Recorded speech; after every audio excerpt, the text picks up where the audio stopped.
யாழ்ப்பாணத்துக்கு எதிர்வரும் வெள்ளிக்கிழமை ஜனாதிபதி அனுரகுமார திசாநாயக்க விஜயம் செய்ய உள்ளார். குறித்த விடயத்தை யாழ்ப்பாணத்தில் நடந்த ஊடக சந்திப்பில் சபை முதல்வர் பிமல் ரத்நாயக்க தெரிவித்துள்ளார். ஜனாதிபதி அனுர திசாநாயக்க சகோதரயா மே ஜனவரி மாச 31 වෙනිදා யாழ்ப்பாணයට පැමිණෙනවා. இதன்போது ஜனாதிபதி அனுரகுமார திசாநாயக்க யாழ் மாவட்ட செயலகத்தில் விசேட மாவட்ட அபிவிருத்தி குழு கூட்டத்தில் பங்கேற்க உள்ளார். அத்துடன் தேசிய மக்கள் சக்தியின் யாழ் மாவட்ட அங்கத்தவர்களுடன் சந்திப்பொன்றில் அவர் பங்கேற்க உள்ளார். இந்த நிலையில் தேசிய மக்கள் சக்தி ஆட்சியமைத்ததன் பின்னர் ஜனாதிபதி அனுரகுமார திசாநாயக்கவின் முதல் யாழ் விஜயம் இதுவாகும். இதேவேளை முன்னாள் ஜனாதிபதிகள், அமைச்சர்கள், நாடாளுமன்ற உறுப்பினர்கள் தங்களுக்கு பாதுகாப்பு வேண்டும் என்று தெரிவித்து வருகிறார்கள். அதை நாம் அலட்டிக் கொள்ளப் போவதில்லை என கடற்றொழில் அமைச்சர் ராமலிங்கம் சந்திரசேகர் தெரிவித்துள்ளார்.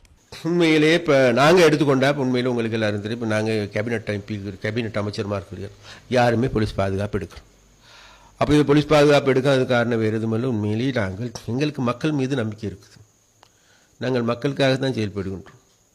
அதனால் நிச்சயமாக எங்களுக்கு இந்த பாதுகாப்பு என்பது மக்கள் என்கின்ற அரணை எங்களுக்கு தேவையாக இருக்கின்றே தவிர வேற அரண் போலீஸோ இராணுவமோ எங்களுக்கு தேவையில்லைங்கிறது எங்களுக்கு நன்றாக தெரியும். அது நாங்கள் மாத்திரமல்ல, எங்களுடைய எல்லாருமே, எங்களுடைய அமைச்சர்மார்கள் எடுத்துக்கொண்டால் சரி, ஜனாதிபதி அவர்கள் எடுத்துக்கொண்டாலும் கூட முன்னர் எடுத்துக்கொண்டால் பெரிய மலை போன்று பெரிய பாதுகாப்பு இருந்தால் அது எல்லாத்தையும் குறைக்கப்பட்டிருக்கின்றது.